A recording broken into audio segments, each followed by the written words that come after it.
Tyler, a young, brown-furred wolf who wore a lab coat and a dark blue tie, was facing his scenic panic again.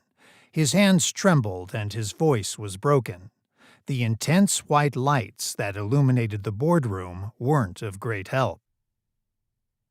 With all due respect, He was standing before the long wooden desk where the shareholders of HexTech Incorporated were having their monthly meeting, sitting down with their attention on the numbers and the market studies they had over the desk instead of the words he was saying. That's why I think this might not be a good idea, if you ask me. He looked at some members of the board of directors to see if anyone was listening, finding out only one was actually paying attention to him, the chief of the company, Hudson Brule, a black-suited bear, same as his comrades at the desk, only that he was the only man in the room that was wearing a bow tie. You think you're smart, kid.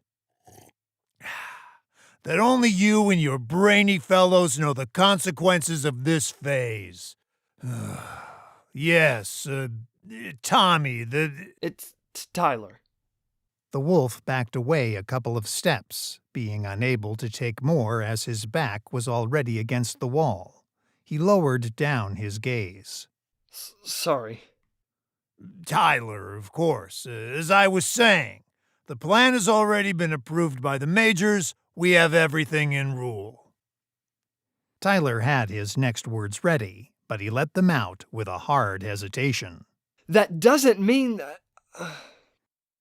He feared how Hudson or the other shareholders could react, as they had started to drive their complete attention to him. I mean... He pulled the neck of his lab coat slightly.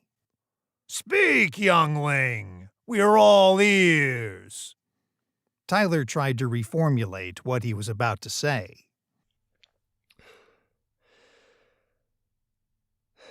Maybe they agreed, the majors, but that changes nothing. Hudson looked at him for a moment, then he stood up from his chair, standing on the same spot, with both hands over the table. I know. The people of that area will have to move to our new colonies, as the services will no longer be supplied to theirs. Am I right? Or you have something more technical? Tyler stood silent for a moment, with his eyes locked at Hudson's. No, that's pretty much it. Good. Hudson sat down and arranged some papers he had over his desk, reading their headings and checking some of their content. Then I guess we're done here. He pointed at the documents that one of the other men had in front of him. Hand me those. Thanks. All right, then. If we want to pay these contributions before the month ends, we should... He looked back at Tyler. Anything else you want to say? Tyler turned towards the exit. No, sir. He looked at the board for a last time. I've finished. Hudson nodded. Fine. Get back to work, then. Thanks for your valuable opinion, Theodore. Tyler resumed his way to the exit. The automatic doors opened and he got out of the meeting room, frowning when the doors closed behind him.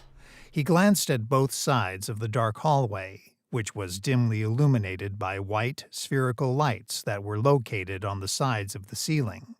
He had to turn right to return to the lab where he worked at in the company, but he decided to turn left and started to walk towards the exit at the end of the dark corridor, clenching his fists, looking at his own distorted reflection on the floor, which was made of black marble. After exiting the building, he got inside his car, blue and with a modern yet old look for the city's standards, as almost 10 years had passed since he bought it, but it still worked as new as he had always been very careful with his stuff. He pressed the car's start button and left the place. He was focused on the street, the signals, the turns, and the people. But he was also in his mind, dealing with his emotions, which were too present to let go. The way home felt particularly brief for Tyler, as in a blink he was already in the same scene he had been living for the past 2 weeks. A tired, anguished face in the mirror of his bathroom, his hands pressing the wood around the sink tightly, rubbing his teeth constantly, and his breathing getting increasingly fast and irregular. With his trembling hand, he took off his glasses and put them next to the sink. He didn't get his sight off his own eyes. He remained that way for a long moment. Then, like a sudden lightning, he let out a scream of anger and desperation. At himself, at his boss, at the company, at the city and the people that accepted HexTech's abusive decisions. He punched the mirror and broke it in several pieces. Some of them fell over the sink and others stood on the wall.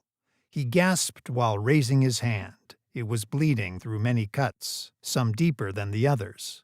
With pain and effort, he closed his fist and with his good hand opened the faucet handle for cold water.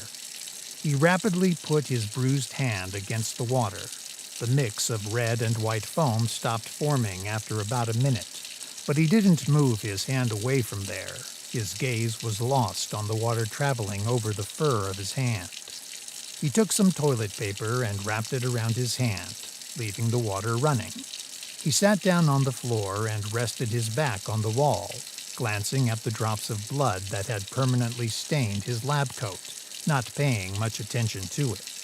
He then glared back at his hand. Some blood still went through the paper's thin fibers. He squeezed it with his other hand and then lowered his head, closing his eyes while listening to the falling water.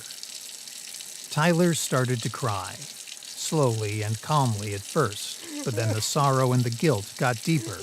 The tears grew in number and his sobs sounded louder.